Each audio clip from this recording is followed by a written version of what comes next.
In the series of lecture on quality and quality control, today we'll have a discussion on quality control tools.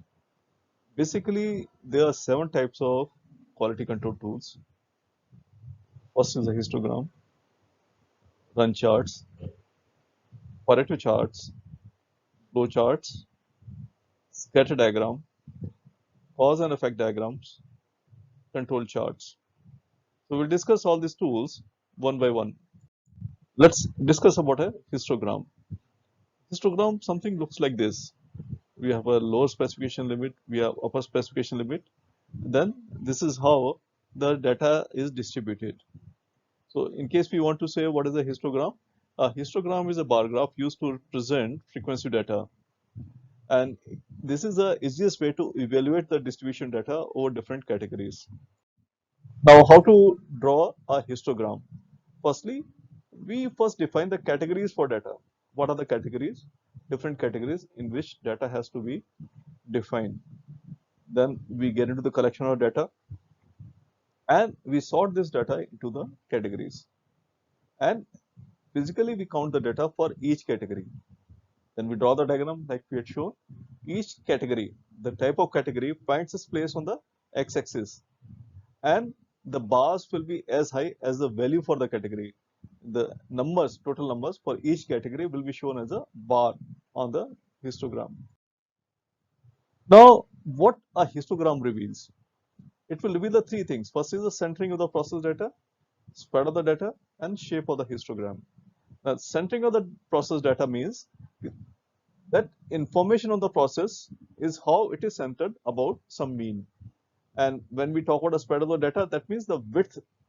The width of the histogram defines the variability of the process about the mean. And shape of the histogram, naturally it has to be bell or a normal shaped histogram in normal conditions. If it is other than normal or a bell shape, that means something is wrong with the process responsible for poor quality. Now, what are the limitations of the histogram? It has a randomness in the data, and that makes it to lose the vital information.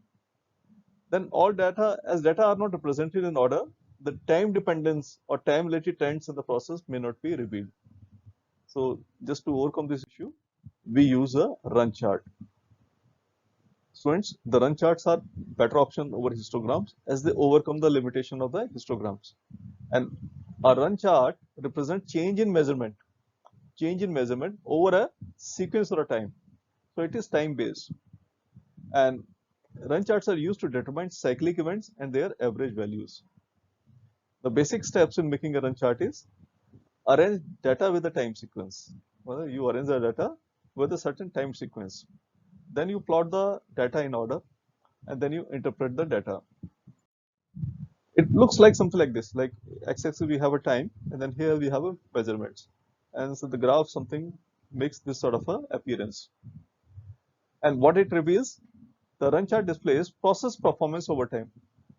There's some process and we have the measurements. So over a period of time, it shows some process performance. Trends, cycles, and large variations are clearly visible. Now you can see if there is a lot of variation, then it can be clearly visible on the chart. And then we can add a average line also. We can add a average line and which can clarify movement of the data away from the process average. If there's some process average, then this can show some, uh, it can clarify some movement of the data. Now, students, generally there are some mistakes which are committed by people while interpreting the run chart. Firstly, it may be cycle or trend exists, but actually it is not. And cycle or trend does not exist, but actually they exist. And to overcome this problem, the thumb rule applied is that we look at a data for a long period of time. Now, coming to the next tool in quality control, we'll talk about the Pareto chart. Pareto chart, uh, this was initially introduced by Wilfredo Pareto. And this guy was not a quality control guru. He was a Italian economist. And he provided a golden rule that wealth is normally concentrated in few people. and he gave the principle of 80:20.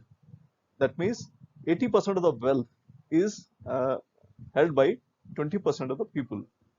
Juran utilized the same principle. He said 80% of the problem are result of 20% causes. So what he did, Pareto charts are used to apply the 80:20 rule of Joseph Juran, like I brought out, which state that 80% of the problem are the result of 20% of the problem. And its Pareto chart is similar to a histogram. We'll see how it looks like and what are the steps. First, we define the categories. These are the type of categories like x-axis. Then we sort the data into the categories and find out the frequency of occurrence of each category. Then we arrange the categories in descending orders. This is how we arrange the data. So let's look at an example. These are the problem types A, B, C, D, E, F, G. This is the frequency of occurrence 40, 20, 40, 10, 8, 5, 3, and this is the cumulative percentage. It goes up to 100%. And this is the cost, annual cost on rupees 1000. So for example, in case we want to draw this, it will look like something like this. Now you can see that 80% of the problem are the result of the basically three basic reasons, which are categorized as A, B, C. This is just for the ease of understanding. Now let's talk about a flow chart. Flow chart is another tool for quality control, and it is a way of representing a procedure using simple symbols and arrows. It shows the activities in a process and the relationship between them. And you can easily understand through the flow chart how the process looks like. And what we do when we make a flow chart, firstly we determine the process need to be represented by flow chart. We focus on a process. And then what we do, we list down the sequence of operation and other details. Then we have a certain start point, then we go step by step. And using flowchart symbols, we write the titles to each element. This is how it looks like. We have a start, we have an end, operation 1, operation 2, and check. So this is how a flowchart should look like. Then we have a scatter diagram, gentlemen. Scatter diagram is a statistical chart which shows a trend in a series of data. And it shows, demonstrate correlation between values. We have trend, we have certain category X and a Y. What we do, we plot the data points. These are the data points, like we can see the crosses are the data points. And then we draw trend line by fitting a straight line. We draw it like this. Like in this case, this is the upward trend. This is a positive trend. The value of X increases, the value of Y also increases. Suppose this line is something like this. That means when the X increases, then the Y decreases. If it is like this, the value of X is increasing, it's the other way around, and the value of Y decreasing. So this is how correlation exists between the two, and this is known as a scatter diagram. Then cause and effect diagram is another interesting tool, and what it does, cause and effect, it shows a relationship between effect and the category of their causes. And this diagram basically looks like a fishbone, so it is also called a fishbone diagram. And cause and effect diagram enables a team to focus on the content of a problem, and it helps to provide a comprehensive picture of the problem and the root cause of the same. What are the steps? Firstly, we define the effect or the problem. We identify a problem. Then we categorize the possible causes, and then we describe the possible causes. So it goes something like this. We draw an arrow horizontally. This is the arrow and this is the effect. Now we know the effect. Now what are the causes for this effect? These are shown by the branches. Like for example, here we had shown 4 branches or the causes for this effect. And in case they are further causes, these causes are secondary causes and they are added to the main causes. This is the secondary causes. They are added to the main causes. And in case we have further to the secondary causes, there are some other reasons for the problem, then they are added like this, further arrows. And they can be branched off as a tertiary causes.